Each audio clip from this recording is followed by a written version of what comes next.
अमावस्या के दिन आपको लगता है कुछ ना कुछ तकलीफें लग रही है, तो एक पीपल का पत्ता ले लो, उसके ऊपर एक कपूर का टुकड़ा ले लो, सारे घर में घुमाकर उसको दरवाजे के बीच मध्य में जलाकर रख दीजिए। थोड़ी सी देर जला दीजिए, 20 से 25 मिनट के अंदर। स्वयं गुरु बाबा कहते हैं, राम सुनो, यदि कोई आरती में, पूजन में, घर में एक कपूर का टुकड़ा आरती के बाद में जब समर्पित करेगा तो उसको अश्वमेध यज्ञ का पुण्य प्राप्त हो जाएगा। अश्वमेध यज्ञ के पुण्य को पाने के लिए कपूर का टुकड़ा आज भी आरती में जलाया जाएगा, आज भी। एक कपूर का टुकड़ा सुख का, इसीलिए हमारे यहाँ शास्त्र कहता है महाराज, जब आपको घर में अगर ऐसा लगने लगे कि 15 दिन से बहुत बेचैनी है, बहुत दुख तकलीफ लग रही है, कोई ना कोई बीमार पड़ रहा है, कुछ ना कुछ तकलीफें लग रही है, तो एक पीपल का पत्ता ले लो, उसके ऊपर एक कपूर का टुकड़ा ले लो, सारे घर में घुमाकर उसको दरवाजे के बीच मध्य में जलाकर रख दीजिए। थोड़ी सी देर जला दीजिए, 20 से 25 मिनट के अंदर मकान में एनर्जी वापस आ जाएगी, उस भवन में एनर्जी वापस प्राप्त हो जाएगी। अमावस्या के दिन आपको लगता है कि हमारे पूर्वजों का उद्धार नहीं हुआ, हमारे पूर्वजों का कल्याण नहीं हुआ, कहीं अधोगति में कोई चला गया है, उसका बस एक बार, रोज नहीं जरूरत है, प्रतिदिन जरूरत ही नहीं, महीने में एक बार अगर अमावस्या के दिन भी आपने चंदन के थोड़ा सा चंदन अगर मेरे देवाधिदेव महादेव को 7 स्थान पर समर्पित किया है।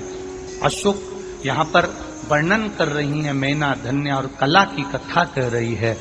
तीनों ने सनकादि ऋषियों से मांगा।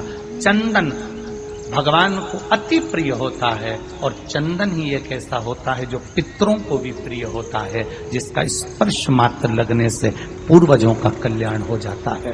वो चंदन 7 स्थान शिवलिंग के बताए हैं, जहां पर भूल से भी अगर कोई चंदन की उंगलियां लगा देता है, 7 स्थान ऐसे हैं जहां चंदन की मात्र उंगलियां लगा देने से ही शिव पितृलोक के पितरों को मुक्ति प्रदान करके वैकुंठ लोक का निवास दे देते। 7 स्थान,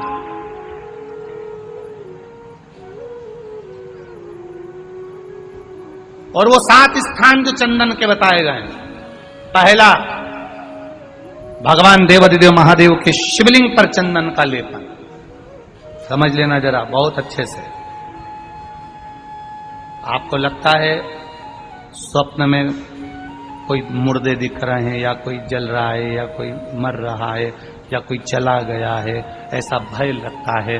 बच्चों को मानी भेजूंगी ऐसा हो जाएगा, पति को मानी भेजूंगी ऐसा हो जाएगा, कोई हमारे कोई गलत तो नहीं कर रहा है, आपको लगता है। 7 स्थान चंदन के बताएं महाराज।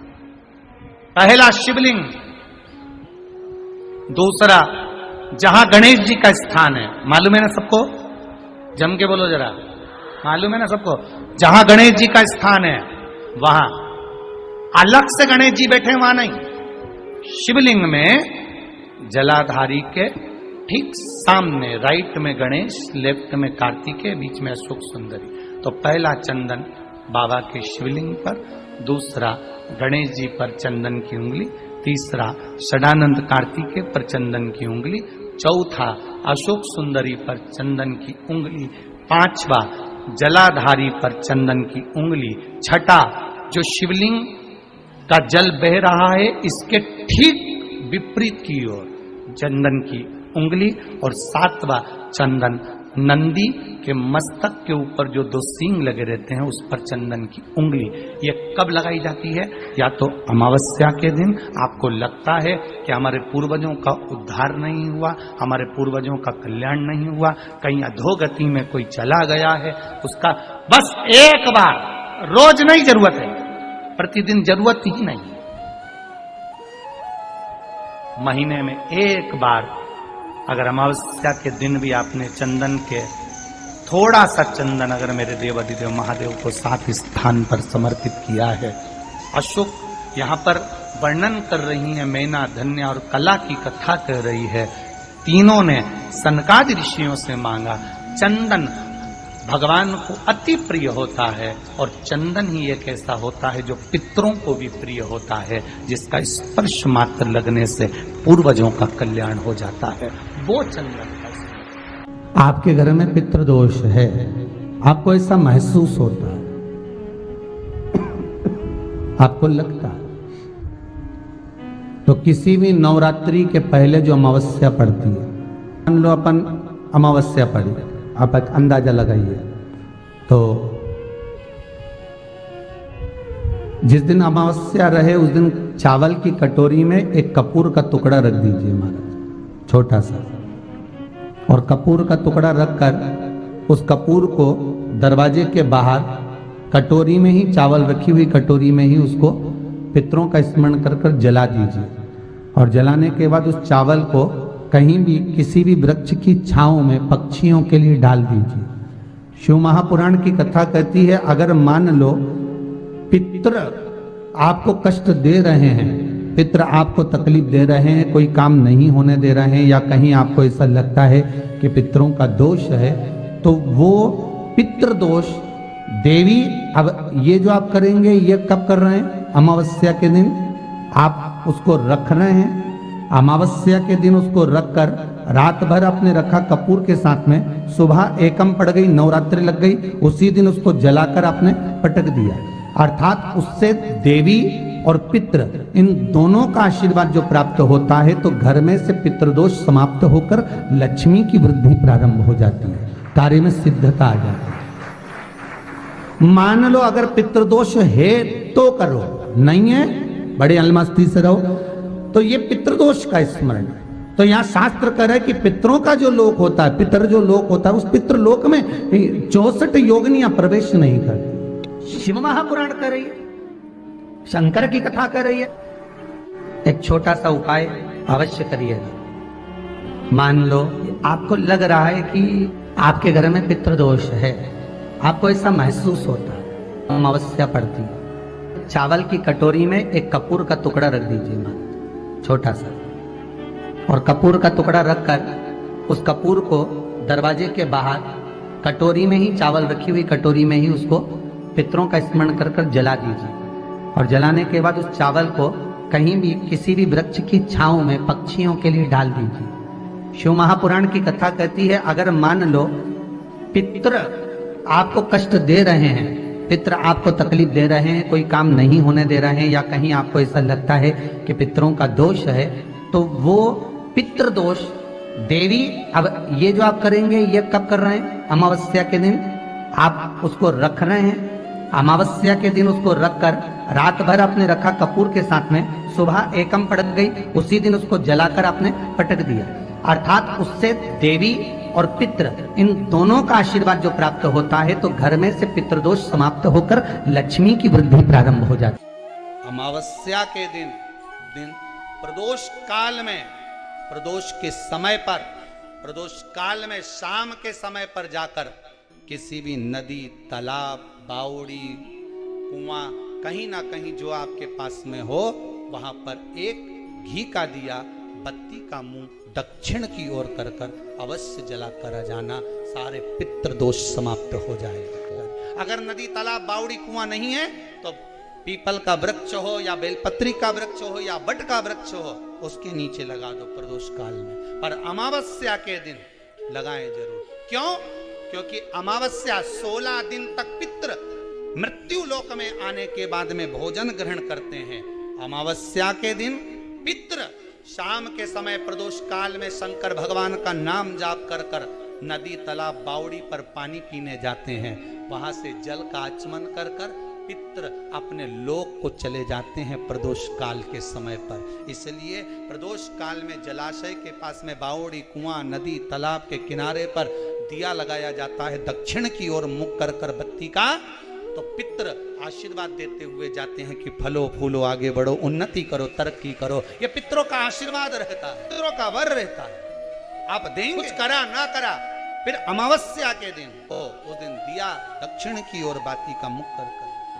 7 स्थान ऐसे हैं जहां चंदन की मात्र उंगलियां लगा देने से ही शिव पितृलोक के पितरों को मुक्ति प्रदान करके वैकुंठ लोक का निवास देगा। 7 स्थान, और वो 7 स्थान जो चंदन के बताए गए हैं। पहला, भगवान देवाधिदेव महादेव के शिवलिंग पर चंदन का लेपन। समझ लेना जरा बहुत अच्छे से। आपको लगता है स्वप्न में कोई मुर्दे दिख रहे हैं, या कोई जल रहा है, या कोई मर रहा है, या कोई चला गया है, ऐसा भय लगता है। बच्चों को मानी भेजूंगी ऐसा हो जाएगा। जिनके यहाँ पितृदोष होता है, काल सर्प दोष होता है, वास्तु दोष होता है, उनको ज्यादा कुछ नहीं करना होना। महाराज एक बेल का फल लीजिए, उसके अंदर का जो गुर्दा होता है, अंदर का जो भाग होता है, उसको निकाल लीजिए और उस बेल के फल में आटा सेक कर उसमें शक्कर मिलाकर उसको उसके अंदर भर लीजिए। अमावस्या के दिन सुबह 10 बजे से पहले उसको अपने घर में घुमाने के बाद में जिसको काल सर्प दोष बताया है, पितृदोष बताया है, या वास्तु दोष का स्मरण बताया है, घर में सब दूर घुमाकर अपने परिवार का हाथ का स्पर्श कराकर पीपल के पेड़ के नीचे तक खड्डा खोदकर उस बेलपत्र के उस फल को दाब दीजिए। महाराज केवल एक अमावस्या करना रहता है, पितरों के दोष से मुक्ति मिलती है और हमारे घर के कार्य सफल होना प्रारंभ हो जाता है। पति को मानी भेजूंगी ऐसा हो जाएगा। कोई हमारे कोई गलत तो नहीं कर रहा है। आपको लगता है 7 स्थान चंदन के बताएं, बाबा के शिवलिंग पर, दूसरा गणेश जी पर चंदन की उंगली, तीसरा षडानंद कार्तिकेय पर चंदन की उंगली, चौथा अशोक सुंदरी पर चंदन की उंगली, 5वां जलाधारी पर चंदन की उंगली, छठा जो शिवलिंग का जल बह रहा है इसके ठीक विपरीत की ओर चंदन की उंगली, और 7वां चंदन नंदी के मस्तक के ऊपर जो 2 सींग लगे रहते हैं उस पर चंदन की उंगली। ये कब लगाई जाती है? या तो अमावस्या के दिन। आपको लगता है कि हमारे पूर्वजों का उद्धार नहीं हुआ, हमारे पूर्वजों का कल्याण नहीं हुआ, कहीं अधोगति में कोई चला गया है, उसका बस एक बार, रोज नहीं जरूरत है, 4 दिन दुकान अच्छी चले, बाकी के समय देखना पड़े, समझ लेना पितृदोष। घर में बच्चे चिड़चिड़े हो जाए, गलत संगति में डूब जाए, समझ लो चिड़चिड़ हो रहे हैं, पितृदोष। घर के बच्चे माता पिता का आदर ना करें, सम्मान ना करें, तेज आवाज में बात करें, समझ लो पितृदोष। पितृदोष मालूम पड़े। और इतने से भी अगर आप नहीं समझ सकते, परिवार का कोई एक व्यक्ति जब जब भोजन करने बैठे तब तब उसकी थाली में बाल आए, भले वो होटल में खाए तो भी बाल आ जाए, वो कहीं खाना खा रहा है तो बाल आ जाए। 8-15 दिन में, 4 दिन में, 3 दिन में, 2 दिन में, 6 दिन में आपकी थाली के भोजन में अगर बाल निकल रहा है, केश निकल रहा है, समझ लेना कि पितृ आपसे कुछ मांग रहे हैं, पितृ आपसे कुछ चाहते हैं। महाराज एक बेल का फल लीजिए। क्या लेना है? बेल का फल, बेलपत्री का जो फल होता है उसको ले लो, उसके अंदर का जो गुर्दा होता है, अंदर का जो भाग होता है, उसको निकाल लीजिए और उस बेल के फल में आटा सेक कर उसमें शक्कर मिलाकर उसको के अंदर भर लीजिए। अमावस्या के दिन सुबह 10 बजे से पहले उस बेल फल में जिसमें तुमने पंजेरी भरी है, आटा सेक कर भरा है शक्कर के साथ में, उसको अपने घर में घुमाने के बाद में जिसको काल सर्प दोष बताया है, पितृदोष बताया है, या वास्तु दोष का स्मरण बताया है, घर में सब दूर घुमाकर अपने परिवार का हाथ का स्पर्श कराकर पीपल के पेड़ के नीचे तक खड्डा खोदकर उस बेलपत्र के उस फल को दाब दीजिए। महाराज केवल एक अमावस्या करना रहता है, पितरों के दोष से मुक्ति मिलती है और हमारे घर के कार्य सफल होना प्रारंभ हो जाते हैं। कार्य की सफलता होती है, कार्य में सफलता प्राप्त होने लगती है। हम तो कई बार कहते हैं महाराज जी, अगर ऐसा लगे किसी औषधि को आप ले रहे हैं, मालूम पड़े कि औषधि आपको लग नहीं रही है, शिव महापुराण की कथा करेंगे, मान लो औषधि आपको नहीं लग रही, आपने औषधि बहुत दिनों से ले रहे हो, कोई दवाई, मान लो आप किसी भी दवाई को ग्रहण कर रहे हैं और वो औषधि लगी नहीं रही है, वो शरीर को लगी नहीं पा रही और आप ठीक ही नहीं हो पा रहे, 15 दिन हो गए, 8 दिन हो गए, बताओ उतना की उतना ही कैटरीना है, उतना ही उतना अपना भरा हुआ, वही की वही लीवर, वही की वही किडनी, वही की वही स्मरण, सभी कुछ वही वही है, उतने की उतना ही। बीपी भी ऊंचा नीचा चल रहा है पर लेवल में नहीं आ रहा, शुगर भी लेवल में नहीं आ रही, तो प्रयास करा करो महाराज, बेलपत्री के फल का जो गुर्दा है, अंदर का जो भाग है फल का, उसको पानी में गला लीजिए और प्रदोष कम से कम प्रदोष नहीं हो और बीमारी जरा दवाई लगी नहीं रही हो तो बिना प्रदोष के भी कर सकते हो। उसको पानी में गलाइए आधा घंटा पानी में। जैसे आपको सुबह मंदिर जाना है 10 बजे, तो सुबह स्नान कर कम से कम 6:30-7 बजे उसको पानी में गला दीजिए और उस बेले के फल का गुर्दा से गला हुआ पानी शिव जी को ले जाकर समर्पित कर दीजिए। महाराज उस पानी में से थोड़ा सा 1 चम्मच पानी शिव जी पे चढ़ा हुआ लेकर आ जाइए। उस पानी को जो बीमार व्यक्ति है उसको औषधि देने से पहले मात्र आधी चम्मच से भी आधा चम्मच उसको दे दीजिए। भगवान शंकर का श्री शिवाय नमस्तुभ्यम का जाप कर उस पानी को देने के बाद अगर आप औषधि देंगे तो ये पक्का है कि औषधि अपना कार्य करना प्रारंभ कर देगी और वो स्वस्थ होना प्रारंभ हो जाएगी। वो स्वस्थ हो। औषधि